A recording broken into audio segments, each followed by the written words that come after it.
सब जानते हैं, बिल्कुल तबाश है, समझाने की जरूरत नहीं है। वो जैसे दुर्वासा भागे भागे और चक्र उनके पीछे पीछे, और भगवान का समझ के भगवान ने कहा भैया मैं तो कर नहीं सकता, तुमने जिस भक्त का अपराध किया है भैया नहीं जाकर तुम भले बच सकते हो। और ये तो आप जानते हो कि सोनो सुरेश रघुनाथ स्वभाव निज अपराध अपराध हरे राम इसलिए दुर्वासा जी की जो गति हुई आप सबको विदित है, कहते वही हाल उसका बन गया।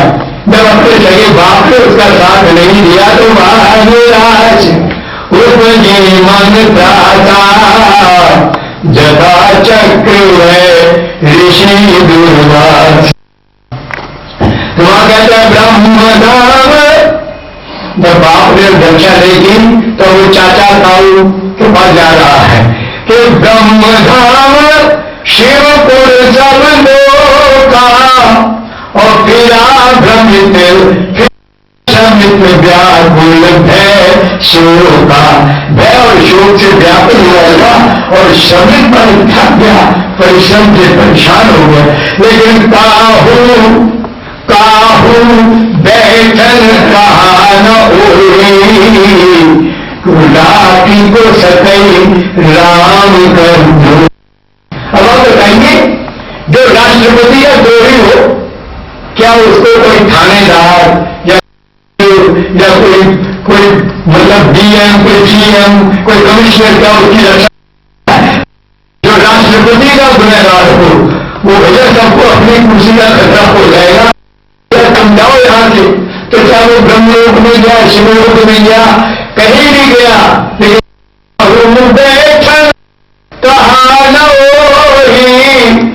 राखी को सकई राम कर और साक्षात ब्रह्म से इसमें बैर की रक्षा भरा करे तो कौन करे।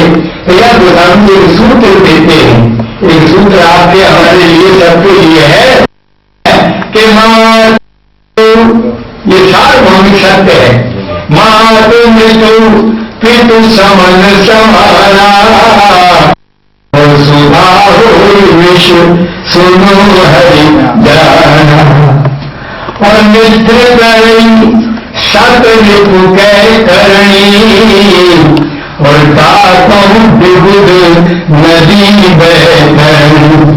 अरे सब जगता ही अनलहु के ताता, सब जगता ही अनलहु के ताता जो रघुबीर बिमुख सुमधाता।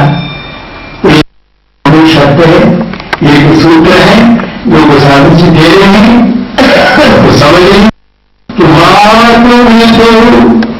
माता से बढ़कर के सुखद आश्रय व्यक्ति के जीवन में कोई नहीं होता। कहा जाता है मां ठंडी छा, मां को यह कहा जाता है।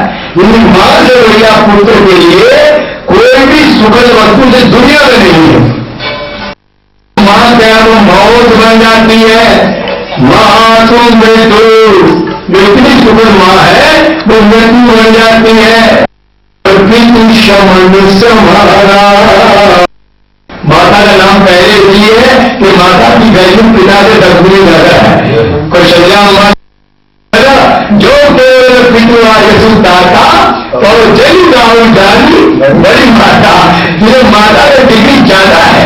इसे पहले माता की बात कही गई है कि माँ तुमने तो जब माँ ही मौत बन गई, काल बन गई, फिर तू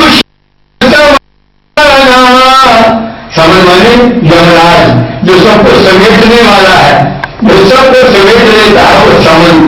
तो कहा बाप जो है वो बन जाता है, माता जो है वो साक्षात मृत्यु बन जाती है। तो मृत्यु मृत्यु शमन सुमाना हो विश्व सुनो। बोले जो सुधा है वो विश्व बन जाता है, अमृत वो जहर बन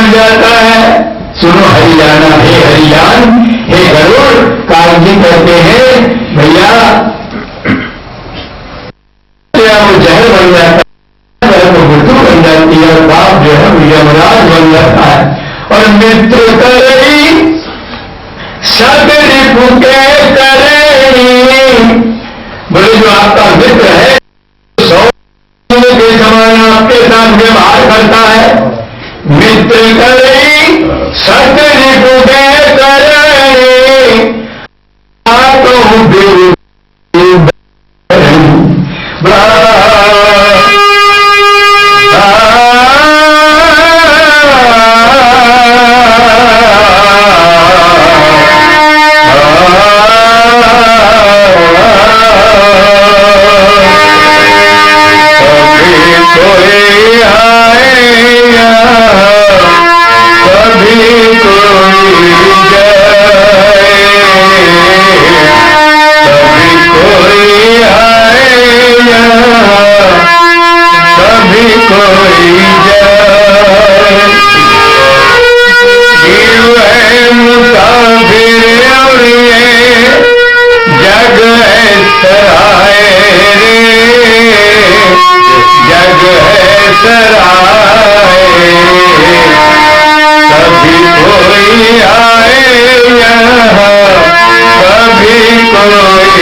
पोतनी के पान है, ये भी बेचारा चंद रोज का मेहमान है। पोते का भी पोता अब तो मालिक कहाए रे, मालिक कहाए। कभी कोई आए यहाँ, कभी कोई जाए, कभी कोई आए यहाँ, कभी कोई जाए। जीव है मुसाफिर और ये जग है सराय रे, जग है सराय। कभी कोई आए यहाँ, कभी कोई जाए, कभी कोई आए यहाँ, कभी कोई जाए। लोगों को कुछ भ्रांति है कि हमारे खानदान में, हमारे परिवार में एक बेटा जरूर होना चाहिए, क्योंकि बेटा जो है वो नाम चलाता है परिवार का। लेकिन कवि का आशय कुछ और है। कवि कहता है ये ईंट गारे के मकान बनाने से, महल बनाने से तुम्हारा नाम कभी चलने वाला नहीं। बेटा एक क्या 10 बेटे हो तब भी नाम नहीं चल सकता, क्योंकि जब तुम्हारा शरीर शांत होगा तो बेटा ही जाकर तुम्हारा नाम कटवाएगा। सेल टैक्स में कटवाएगा, इनकम टैक्स में कटवाएगा, बैंक से कटवाएगा, बीमा कंपनी से कटवाएगा, नगर निगम से कटवाएगा और अपना चढ़वाएगा। तो इसलिए वो बेटा ही है जो तुम्हारे नाम को कटवाएगा, चलाएगा नहीं। और अगर नाम चलाना चाहते हो तो कवि का भाव बड़ा सुंदर है। उन्हीं के तो नाम आज दुनिया में छाए हैं, नेकी के महल जिन लोगों ने बनाए हैं। उन्हीं के तो नाम आज दुनिया में छाए हैं, नेकी के महल जिन लोगों ने बनाए हैं। उनके तो सारा ये जहान गुण गाए रे, सब गुण गाए। कभी कोई आए यहाँ, कभी कोई जाए, कभी कोई आए यहाँ, कभी कोई जाए। जीव है मुसाफिर और ये जग है सराय रे, जग है सराय।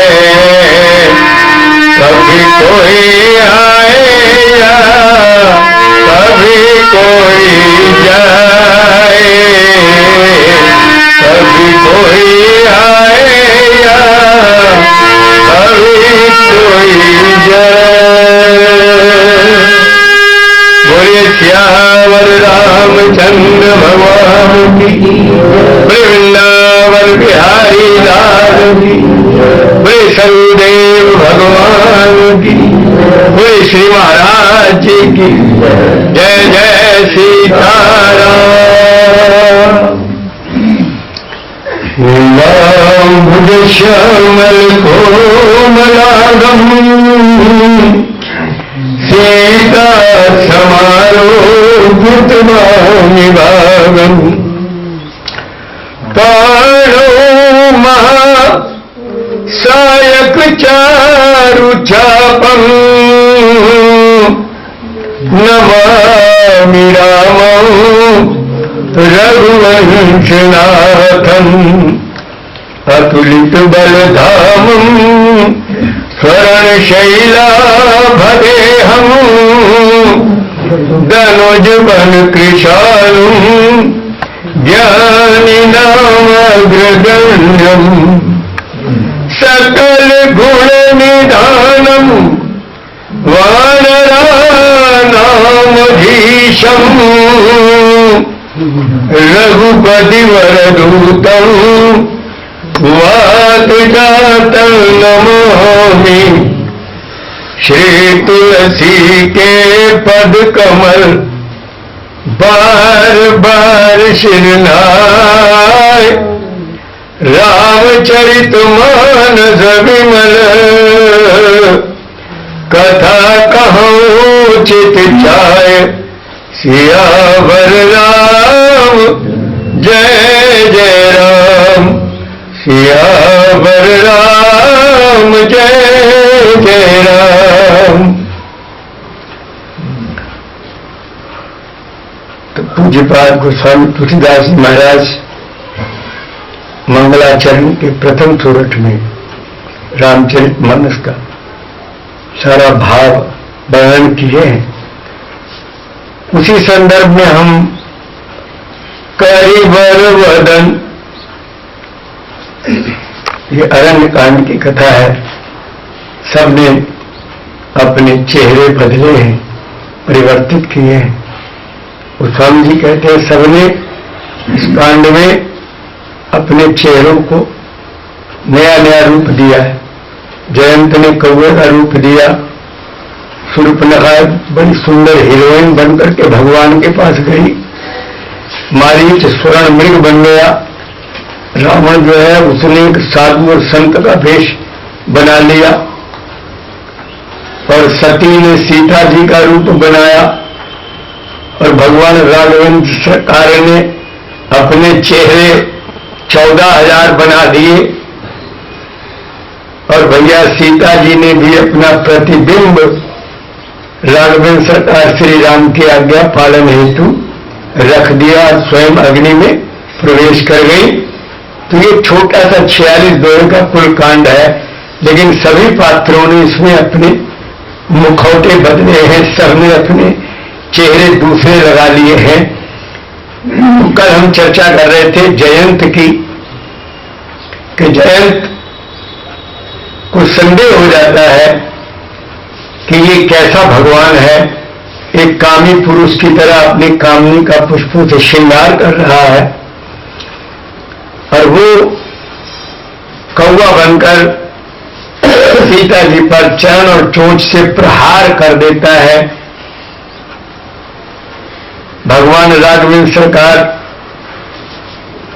उसके मन की बात समझकर वो अपने बल का परीक्षण देने के लिए तिनके के धनुष और बाण का प्रयोग करते हैं। और जिस समय भगवान ने उस धनुष बाण का प्रयोग किया है तो गोस्वामी जी लिखते हैं कि प्रेरित मंत्र ब्रह्म सर धावा। अब तो वो ब्रह्म बाण बन गया। क्या वो घास का तिनका ही था? प्रेरित मंत्र ब्रह्म सर धावा। चला भाजी बायस भय पावा। तो धरि निज रूप गयो पितु पाही। और राम विमुख राखा के नाई। और भानिराश उपजी मन त्रासा। जटा चक्र भय ऋषि दुर्वासा।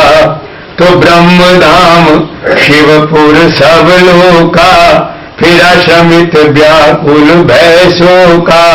काहू बैठन कहा न ओही। और राखी को सकई राम कर द्रोही। तो यहां गोस्वामी जी ने एक सूत्र दिया है, मातु मृत्यु पितु समन समाना।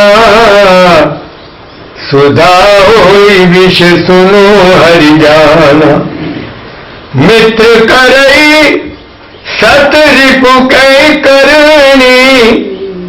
और ता कहूँ विबुध नदी बैतरणी।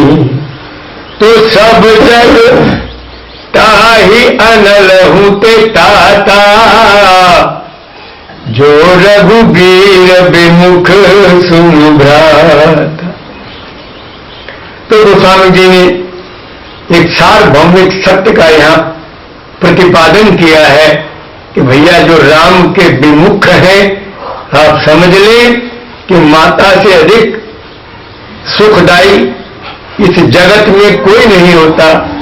लेकिन माता भी मृत्यु का कार्य करती है और पिता साक्षात यमराज बन जाते हैं, और सुधा जो है वो विष बन जाता है, और मित्र जो है वो सैकड़ों शत्रुओं की करतूत आपके साथ करता है। और भैया जो गंगा नदी है वो आपकी कर्मनाशा नदी का रूप ले लेती है और सब जग आपको जलाने वाला बन जाता है।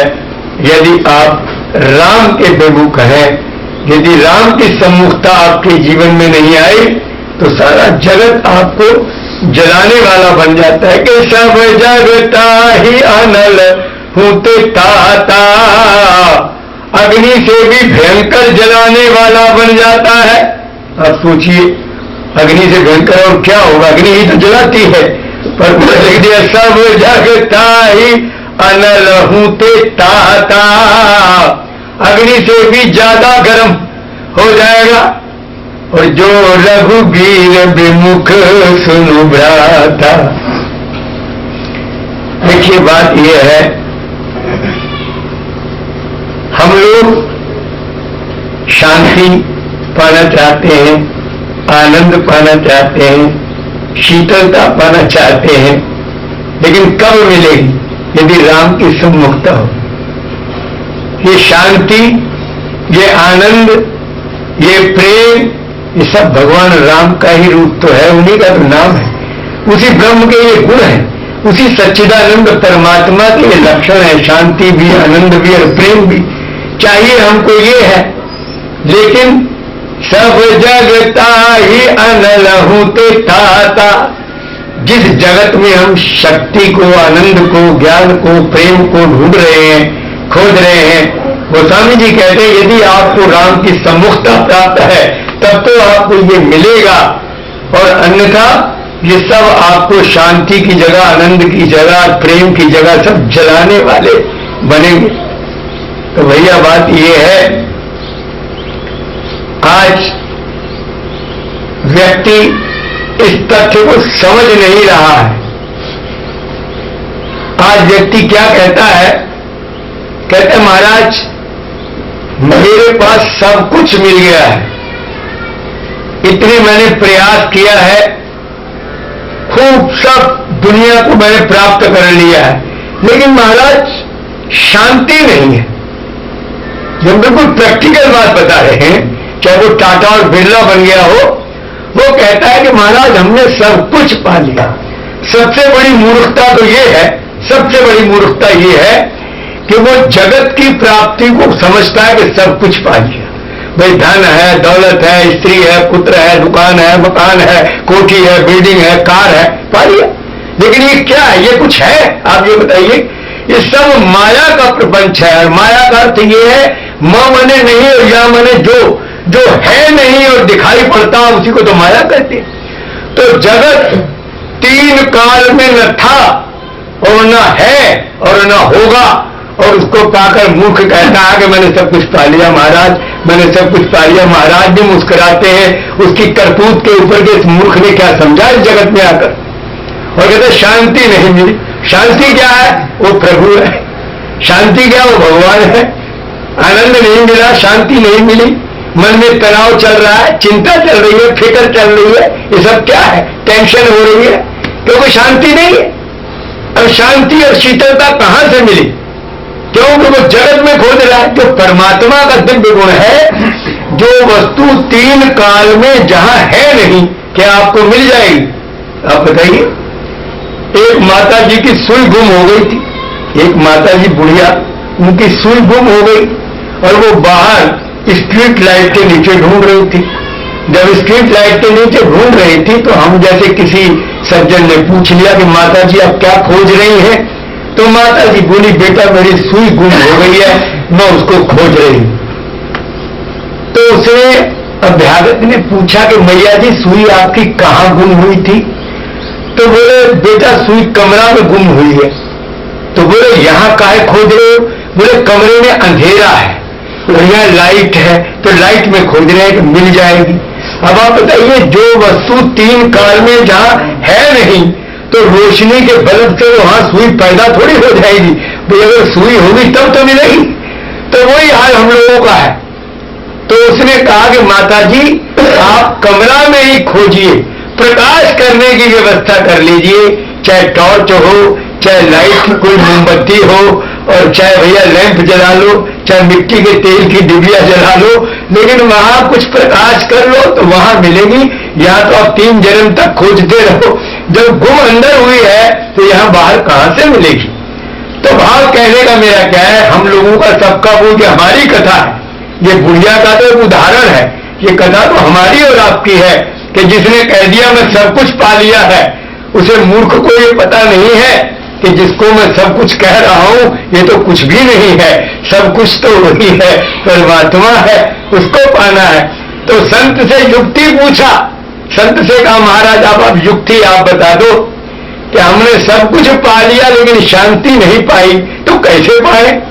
तो संत ने कहा भैया एक बात बताओ, ये तुम जो जल रहे हो, मतलब कहना चाहिए तनाव में, चिंता में, फिक्र में, तभी तो शांति नहीं है ना, मन में शांति नहीं है, मन में तनाव और चिंता चल रहा है।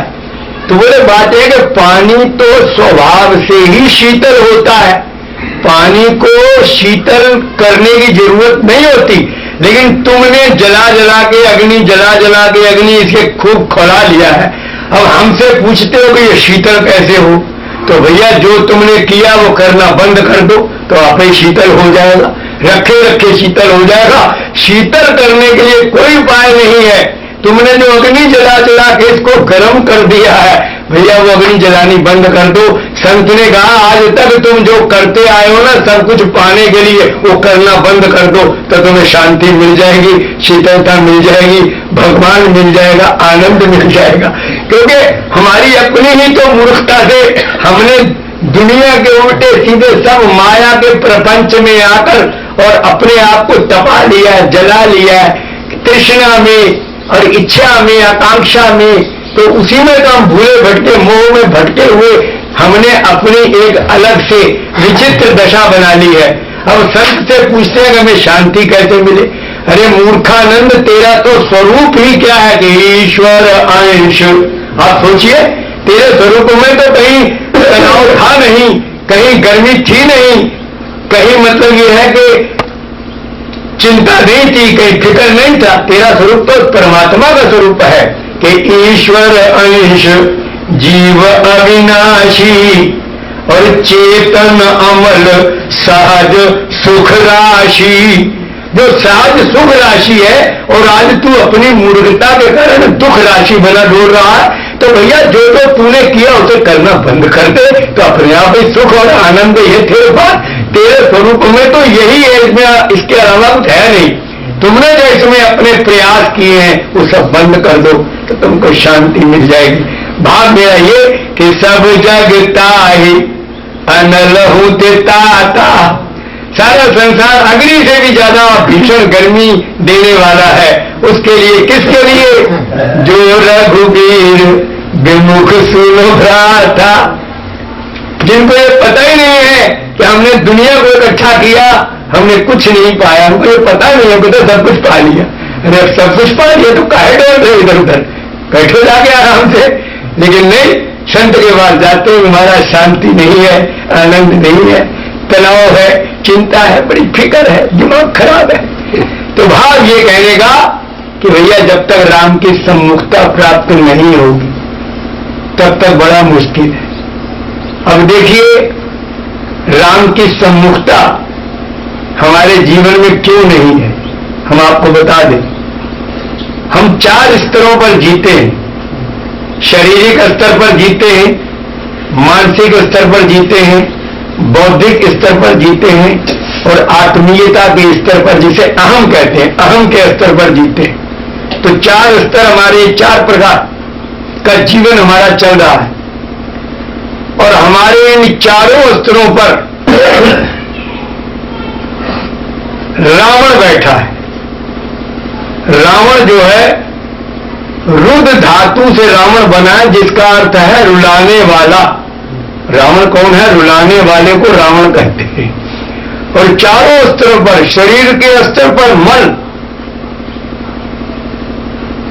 और मन के स्तर पर आसक्ति, और बुद्धि के स्तर पर अहंकार, और अहम के स्तर पर मिथ्या अपनत्व। ये चारों जो हैं ये मोह के स्वरूप हैं। और गोस्वामी जी मानस में लिखते हैं मोह दश मौली। मोह को रावण होता है मोह दश मौली। तो ये मोह के कारण, भ्रम के कारण, अज्ञान के कारण, अंधकार के कारण, मूर्खता के कारण, जड़ता के कारण हम दुखी हैं, क्योंकि हम राम विमुख हैं।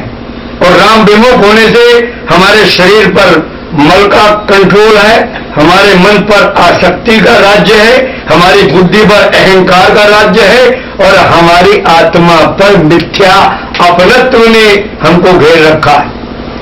और ये चारों जो है ये मोह के स्वरूप हैं, अज्ञान के स्वरूप हैं, अंधकार के स्वरूप हैं। और मोह नाम है रावण का। रावण कहते हैं जो रुलाने वाला है।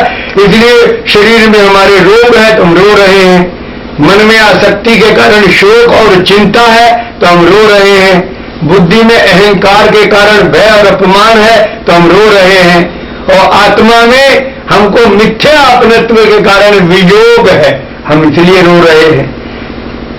तो आप समझ लीजिए, रोग, शोक, भय, वियोग, ये हमारे चारों स्तरों पर ये रावण का स्वरूप है। रोग ये भी रुलाता है, शोक ये भी रुलाता है, भय ये भी रुलाता है, और वियोग ये भी रुलाता है।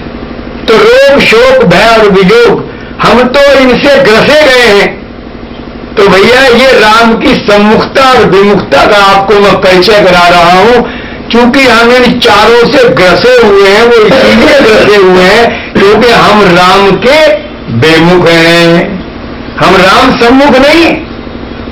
यदि राम सम्मुख होते, अब राम सम्मुख कैसे हो ये भी समझ लीजिए। राम की सम्मुखता हमको क्यों प्राप्त नहीं है? इसलिए प्राप्त नहीं है, हम भोजन में शक्ति मानकर जरूरत से ज्यादा और आवश्यकता से पहले खाते हैं, तो उसका परिणाम शरीर में मेरा मल, मल के कारण रोग। जहां मल, जहां कूड़ा वहां कीड़ा, जहां कीड़ा वहां रोग। तो अब आपने समझ लिया कि शारीरिक स्तर पर रावण को बिठाया हमने है, क्योंकि हम राम के विमुख हैं। यदि हमको ये पता होता कि भोजन शक्ति दाता नहीं है, भोजन शरीर निर्माण का तत्व है और शक्ति दाता राम है, तो हम केवल शरीर निर्माण की पूर्ति के लिए जो टूट फूट होती है 24 घंटा में, केवल उसके लिए ही हम भोजन करेंगे। आज व्यक्ति शक्ति के लिए भोजन करता है, इसीलिए उसके अंदर मल संचय है, इसीलिए उसके अंदर कीटाणु और कीड़ा है, इसीलिए उसको रोग और बीमारी को झेलना पड़ता है। यदि राम सम्मुख होता तो इस प्रकार का ये रावण उसके जो शारीरिक स्तर पर मल रूप में बैठा है ये न होता। इसी प्रकार मानसिक स्तर पर उसको तनाव है, चिंता है, शोक है। क्यों है? क्योंकि मन के स्तर पर उसके दिमाग में गलत फहमी क्या है कि धन में आनंद है, जबकि आनंद परमात्मा में है। अरे जो आनंद सिंधु सुख राशि और सी करते त्रैलोक सुपासी। आप सोचिए, परमात्मा का नाम है सच्चिदानंद, तो सच्चित आनंद तो परमात्मा है। लेकिन जब व्यक्ति धन में आनंद मानता है तो उसकी क्या दुर्दशा होती है? धन में आनंद मानने पर यह दुर्दशा है कि वो हर तरफ से धन बटोर रहा है और वो समझता है इसमें मुझे मेरा आनंद मिलेगा।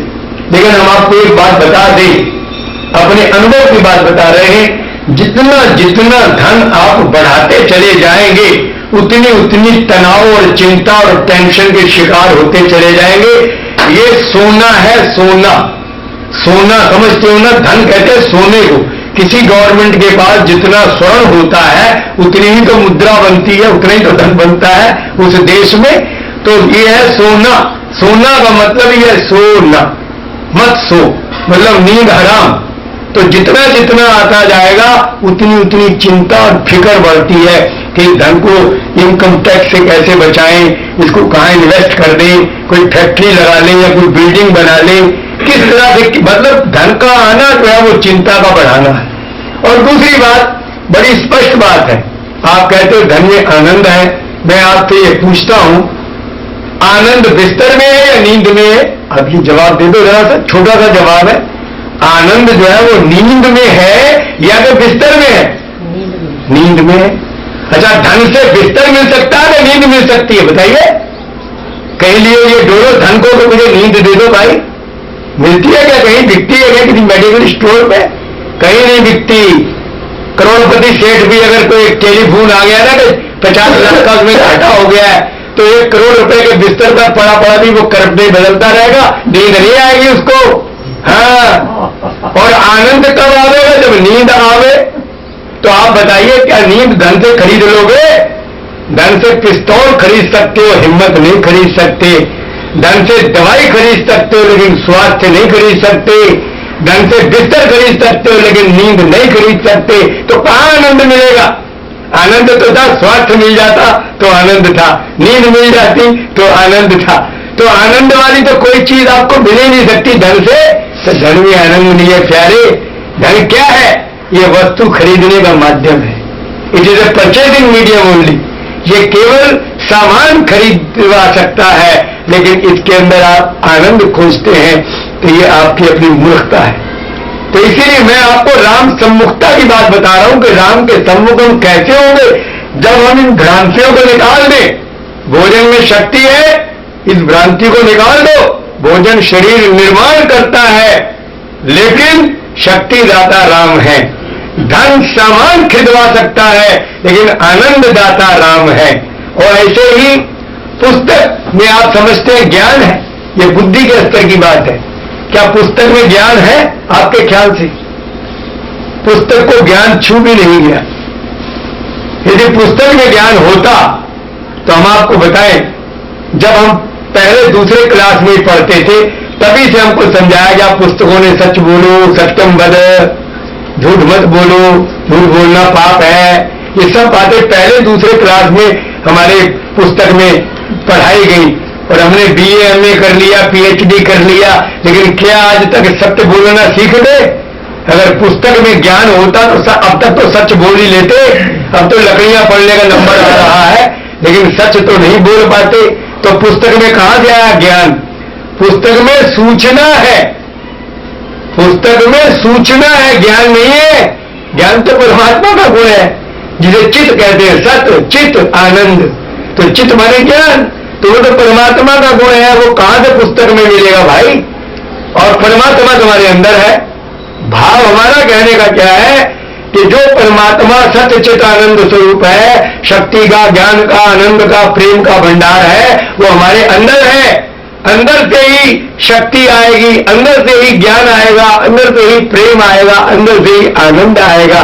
लेकिन क्या मूर्खता है, हम बाहर से सब चीजें अंदर डाल रहे हैं, खूब भोजन डाल रहे हैं शक्ति आ जाए, खूब धन डाल रहे हैं घर के अंदर तिजोरियों में ताकि आनंद आ जाए, खूब पुस्तकाध्ययन कर रहे हैं ताकि ज्ञान आ जाए, और खूब परिवार बटोर रहे हैं ताकि प्रेम आ जाए। तो मेरा कहने का मतलब ये है, जो परमात्मा के दिव्य गुण है ये जगत के अंदर कहीं नहीं है। खूब समझ लीजिए।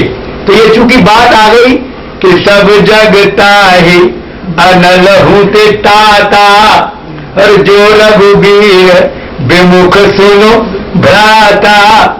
तो चूंकि ये पंक्ति मेरे सामने थी तो मैंने बता दिया कि ये जगत तो आपको जलाने वाला, सताने वाला, तपाने वाला है। इस जगत में कोई शक्ति, ज्ञान, आनंद, प्रेम कुछ नहीं है। ये मूर्खतावश हम उसमें खोज रहे हैं। जो वस्तु परमात्मा की है और वो परमात्मा तुम्हारे अंदर है, ये तो अंदर से मिलेगा। उसके साथ हमें अपना संबंध बनाना पड़ेगा, उससे कनेक्शन बनाना पड़ेगा। और जिसका कनेक्शन उससे बन गया, फिर वो बिना खाए शक्ति आती है उसको, बिना धन के आनंद आता है उसको, बिना पुस्तक के ज्ञान आता है उसको, और बिना परिवार के प्रेम आता है उसको। ये चिन्ह है, ये लक्षण है, ये मापदंड है कि आप भगवान की ओर सम्मुख है या नहीं है। भगवान की ओर सम्मुख होने वाला व्यक्ति जो है वो भोजन पर, धन पर, पुस्तक पर, परिवार पर आश्रित नहीं रहता, केवल भगवान पर आश्रित रहता है। और देखिए कितना उसको शक्ति, ज्ञान, आनंद, प्रेम का अनुभव अपने जीवन के अंदर होता है। अब हम अपने विषय की ओर बढ़ रहे हैं कि सब जगता ही अनल होते ताता, और जो रघुबीर विमुख सुनो भ्राता। तो ये तो सार्वभौमिक सत्य का प्रतिपादन गोस्वामी जी ने किया। तो प्रसंग ये चल रहा है कि जयंत जो है उसको किसी ने बैठने को स्थान नहीं दिया। पहले अपने पिता के पास गया, फिर ब्रह्मलोक में, शिवलोक में, विष्णुलोक में, हर जगह गया, पर काहू बैठन कहा न होई, और राखी को सके राम कर द्रोही। तो यहां पर कहते हैं नारद देखा विकल जयंता, तो लागी दया कोमल चित संता। नारद जी ने क्या देखा कि ये कौवा बना बना इंद्र का पुत्र जयंत जो है ये डोल रहा है और ये परेशान है, किसी लोक में इसको टिकने का स्थान नहीं मिल रहा है, तड़प रहा है, व्याकुल है, परेशान है। और भाई संत जो है पर उपकार वचन मन काया, और संत सहज स्वभाव खगराया।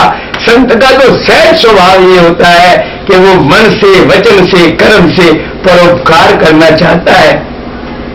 तो नारद जी ने जब जयंत को व्याकुल देखा, तो नारद देखा विकल जयंता, लागी दया, बड़ी दया आ गई संत को, कोमल चित संता, क्योंकि वो संत है। भैया आप जानते हैं ना संत क्या होता है और संत की क्या विशेषताएं हैं। रामचरितमानस में यत्र तत्र सर्वत्र संत के लक्षण, संत के गुण, संत का मापदंड गोस्वामी जी ने भर दिया है। तो आप जरा विचार करें कि संत क्या करता है, जो कोई नहीं कर सकता जगत में, वो संत करता है। किसी ने जगत में गया, अरे देव लोकों में उसको स्थान नहीं दिया, वहां भी संत का ही रोल है, संत की ही भूमिका है। तो भाव हमारा कहने का क्या है, गोस्वामी जी ने बड़ी सुंदर एक पंक्ति लिखी है, संत बिटप सरिता गिरिधरणी, परहित हेतु सबन की करणी। संत बिटप, अब देखिए इसमें चेतन एक है, इस पंक्ति में देखिएगा एक चेतन है संत सिर्फ, बाकी जड़ है।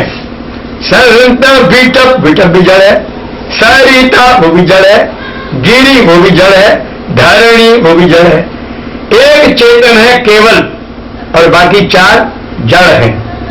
लेकिन ये जड़ भी चेतनवत है, ये जड़ भी संत है, क्योंकि ये परहित हेतु सबन की करनी। चाहे वो नदी है, चाहे वो पहाड़ है, चाहे वो पृथ्वी है, तो परहित, चाहे वो वृक्ष है, ये सब क्या करते हैं, परहित हेतु सबन की करणी। तो बोलिए जड़ भी आम चेतन लोगों से अच्छे हैं, हम आप सब चेतन है ना, लेकिन बोलिए जड़ भी चारों इस सृष्टि के चेतन प्राणियों से अच्छे हैं, क्योंकि इनकी करणी क्या है, परहित हेतु सबन की करणी।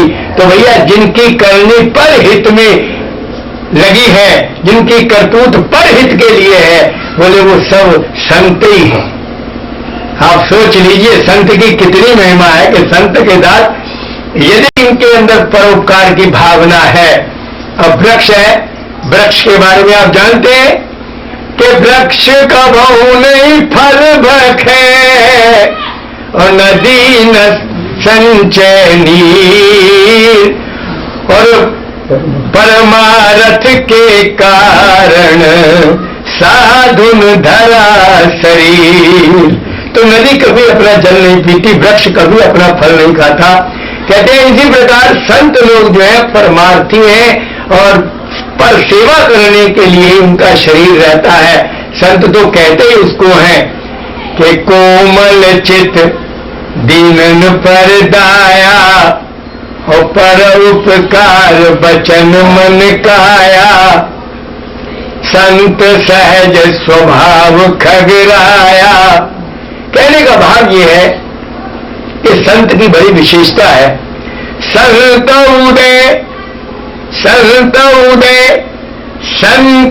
सुखकारी,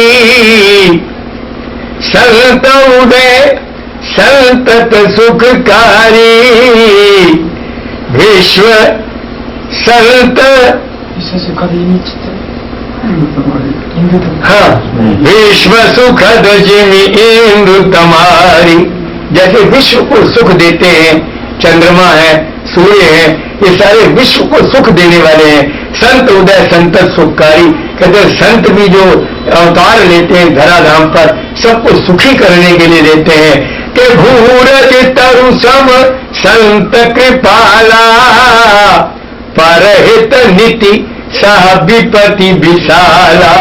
कहते हैं भोजपत्र का वृक्ष होता है, कितने कष्ट झेलता है, और भोज पत्र का जो वृक्ष है उसकी बाहर की छाल है, पत्तियां हैं, जो कुछ भी इस पर है, सब वस्तुएं बड़े बड़े अनेक प्रकार की औषधियों के, अनेक प्रकार के ये यंत्र मंत्र लिखने के काम भी, वो पत्र भी आता है और चिट्ठियां लिखी जाती हैं, तरह तरह के भाव। हमारा कहने का ये है, लेकिन वो भोज वृक्ष जो है, भोज पत्र का वृक्ष जो है, वो करता क्या है? परहित नीति, दूसरे के हित के लिए, सह विपति विशाला, जंगल में धूप को, गर्मी को, बारिश को, हर चीज को सहन कर रहा है, केवल इसलिए कि उसके शरीर का एक एक अवयव जो है वो परोपकार के काम में आता है। तो कहने का हमारा भाव ये है, भगवान राघवेंद्र सरकार श्री राम अपने भैया भरत को सुनाते हैं। उनके कहने पर भरत जी ने पूछा कि भैया हमको संतों के लक्षण बताइए।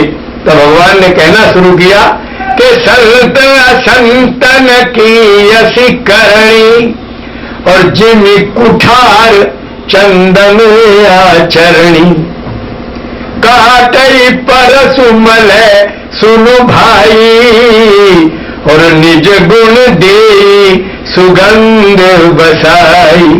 कहते हैं भैया ये संत और असंत, संत और दुष्टों की करनी कैसी है? बोले जैसे कुल्हाड़ी और चंदन। बोले कुल्हाड़ी क्या करती है? चंदन के पेड़ को काट देती है। तो जब चंदन को कुल्हाड़ी काटती है तो आप सोचिए चंदन क्या कर रहा है? चंदन अपनी खुशबू उसको दे देता है।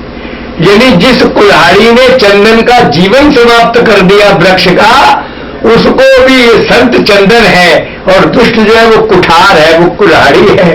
वो कुल्हाड़ी को अपनी सुगंधी दे देता है, खुशबू दे देता है। संत तो इसको कहते हैं, जो उनके जीवन से खेल रहा है उसको भी संत अपना गुण दे देता है। तो ताटे सुरसीसन चढ़त जग बल्लभ श्री खंड, और अनल दाह पीटत घनई, परसु बदन यह दंड, सियावर राम जय जय राम, सियावर राम जय जय राम।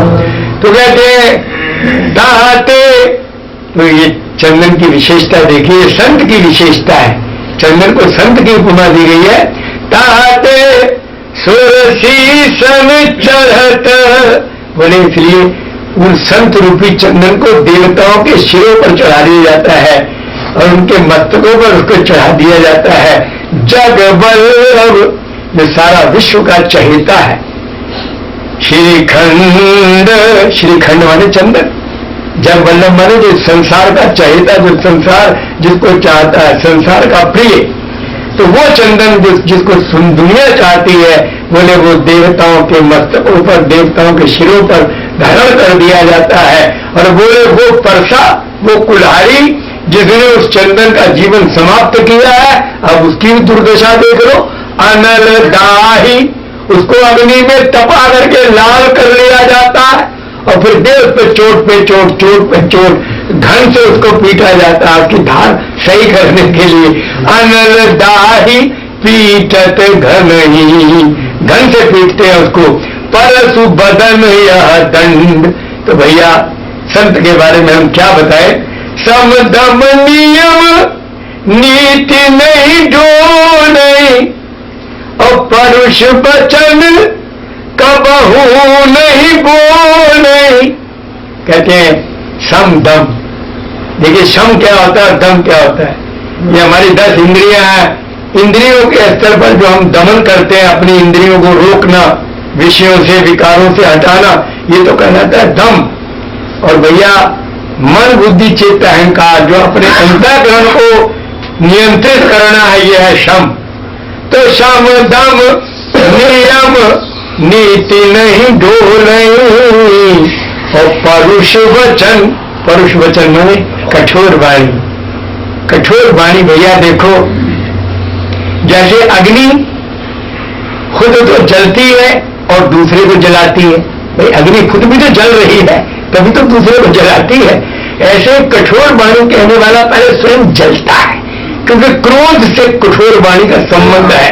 जब क्रोध में व्यक्ति जलने लगता है तब वो कड़वा और कटु शब्द बोलता है।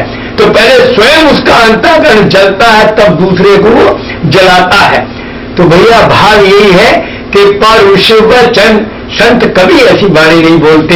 संत की वाणी की तो विशेषता है कि ऐसी वाणी बोलिए और मन का आपा खोए। ये आपा का ही सारा स्यापा है। ये आपा जो है अहम को कहते हैं, क्योंकि संत अहम शून्य होता है। संत अहम शून्य होने के कारण वो ऐसी वाणी बोलता है, विनम्र वाणी बोलता है और बड़ी नपी हुई बात बोलता है और शीतल करने वाली बात बोलता है। वहां अग्नि का गर्मी का कोई काम नहीं है, क्रोध उसको छू नहीं जाता है। क्रोध के साथ तो अहम का संबंध है, अहंकार का संबंध है। और तो ऐसी वाणी बोलिए मन का आपा खोए और को शीतल करे और आप शीतल हो। तो बर्फ स्वयं भी ठंडी है और जिसमें डाल दोगे वो भी ठंडी कर देगी। अग्नि स्वयं भी जलती है और दूसरे को भी जलाती है। तो भगवान गुण बता रहे हैं संत के कि परुष वचन कबहू नहीं बोले। तो भैया संत की वाणी जो है वो उसी में अमृत होता है। हम आपको बताएं, संत की वाणी में अमृत होता है। अमृत और कहीं नहीं है। कहते हैं अगर अमृत इंदु में होता तो उसमें कलंक न होता।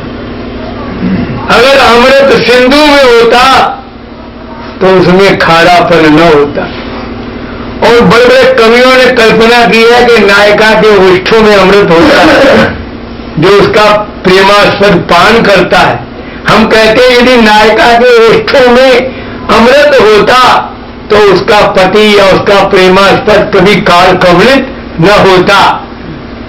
और यदि अमृत पाताल में होता तो शेष नाग में विष न होता। क्योंकि अमृत की ये कल्पनाएं की जाती है, कुछ चंद्रमा में मानते हैं और कुछ पाताल में मानते हैं। और कुछ लोग मृत्यु लोक में, तो खैर कवियों की कल्पना है, मृत्यु लोक में तो अमृत का काम ही नहीं है। तो भाव ये है कि अमृत न हिंदू में है और न सिंधु में है, न पाताल में है और न नायिका के होठों में है। अमृत है तो केवल संत की वाणी में। संत की विशेषता है। संत की वाणी में अमृत क्यों है? देखिए, कोई बोलता है जीभ से, कोई बोलता है कंठ से और कोई बोलता है हृदय से। तो संत हृदय से बोलता है, संत हृदय से बोलता है। तो जीभ से बोलता है बालक, जिसको कोई ज्ञान नहीं है, कुछ भी बोल दे। जीभ से बोलने का मतलब है जो मुंह में आप बोल दिया तो वो बालक है। जो ज्ञानी है, जो मूर्ख है, उसकी संज्ञा बालक से दी गई है। जरूरी नहीं कि वो बालक हो, चाहे वो 80 साल का बुढ़ा हो, लेकिन अगर वो मूर्ख है तो वो बालक है। जो तुरंत बोल देता है, कुछ भी बोल देता है अनाप शनाप, वो जीभ से बोलना है। और स्त्री को कहा कि वो कंठ से बोलती है। स्त्री कंठ से बोलती है, गले से बोलती है। थोड़ा मतलब उसके भी बोलने में विचार उसमें भी नहीं है, लेकिन बालक की अपेक्षा जो थोड़ा उसका सुधार रहता है। और जो पुरुष है वो वक्ष से बोलता है, वक्ष सीने से अकड़ कर बोलता है। पुरुष की जो वाणी होती है वो अहम पूर्ण होती है, लेकिन संत हृदय से बोलता है। तो संत की वाणी अहम शून्य होती है, हृदय से बोली होती है और अमृत से भरी होती है, बड़ी विनम्र होती है। स्वयं भी संत शीतल होता है और जिसके साथ उसका व्यवहार होता है वो भी शीतल हो जाता है। तो भैया परुष वचन कबहू नहीं बोले, कहने का भाव ये है कि निंदा, अब देखिए संत का गुण देखिए, निंदा स्तुति उभय सम और ममता मम पद कंज। निंदा स्तुति उभय सम और ममता मम पद कंज। ते सज्जन मम प्राण प्रिय गुण मंदिर सुख पुंज। सियावर राम जय जय राम, सियावर राम जय जय राम। तो भगवान राघवेंद्र सरकार श्री राम ने वर्णन किया कि निंदा स्तुति उभय सम। ध्यान दीजिए, इसको थोड़ा प्रायोगिक जीवन में देखिए। शब्द तो जो है वो है ही आपके सामने, जरा प्रयोग में लाने का प्रयास करिए। अभी आपकी कोई निंदा कर दे, अपमान कर दे, आपको अनाप शनाप गालियां बक दे और आपको ही राज सिंहासन पर बिठा दे और आपके गले में माला डाल दे और स्तुति और प्रार्थना आपकी करके आपको साक्षात दंडवत करे, तो क्या इन दोनों परिस्थितियों में क्या आपको लगता नहीं कि जमीन आसमान का अंतर है? एकदम विरोधी परिस्थितियां हैं। तो भगवान क्या कहते हैं? ये है संत। और ये संत कैसा है? ये सर्वोच्च क्वालिटी का संत है, जिसके लिए भगवान ने कहा कि ते सज्जन मम प्राण प्रिय। अगर भगवान का प्राण बनना चाहते हो, क्योंकि वही बात है ना, देखिए मेरिट लिस्ट तो हर चीज में है। अगर दुष्टों को नापोगे तो उसमें भी मेरिट लिस्ट बनी है, संतों को नापोगे तो उसमें भी मेरिट लिस्ट तो हर जगह बनती है कि ये ए ग्रेड है, ये बी ग्रेड है और ये सी ग्रेड है। तो ग्रेडिंग तो सब में है। तो ये संतों में सर्वोच्च ग्रेड है। ये क्या है कि चाहे आपको कोई बिल्कुल अनाप शनाप गालियां बककर आपको अपमान करके और जूतों में बिठा दे, और चाहे आपकी माला पहना के और स्तुति करके और राज सिंहासन पर बिठा दे, लेकिन आपको दोनों परिस्थितियों में समता बनी रहे। आपको लगेगा कि मेरा अपमान हुआ है या मेरा सम्मान हुआ है। अगर इतनी ऊंची परिस्थिति, अगर इतनी ऊंची अपनी स्थिति बन सकती है तो आप भगवान के प्राण हैं। भगवान कह रहे हैं ते सज्जन मम। अब आप अंदाजा लगा लीजिए।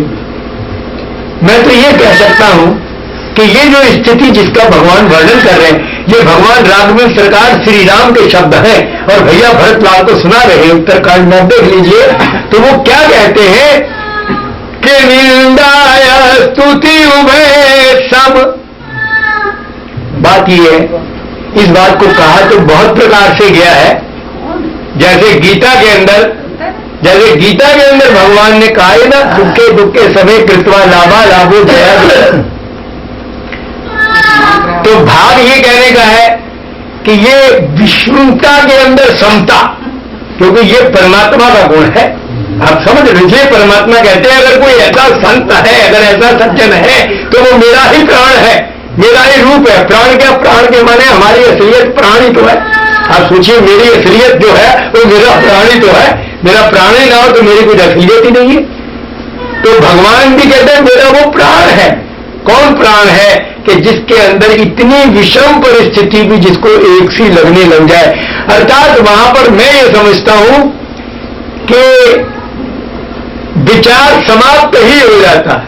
सही बात तो ये है, जब तक विचार बना रहेगा कि ये मेरी निंदा हो रही है, इसने मुझे गाली बोल दिया है, इसने मेरा बड़ा सम्मान किया है, तब तक तो मैं समझता हूं बड़ा मुश्किल है कि आपके अंदर समता आ जाए।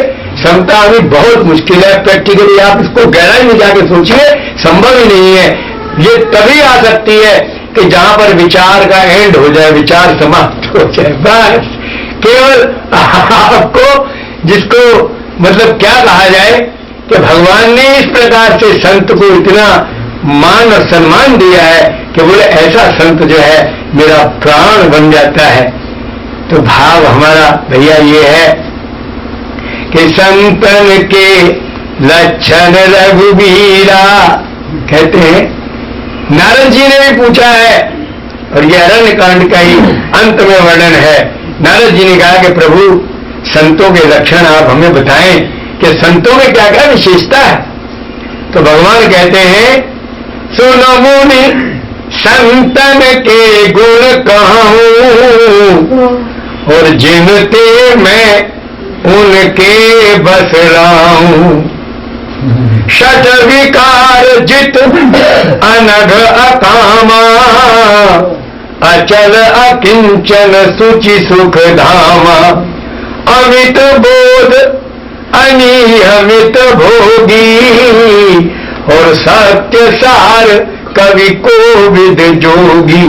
सावधान मानद मदहीना, और धीर धर्म गति परम प्रवीणा।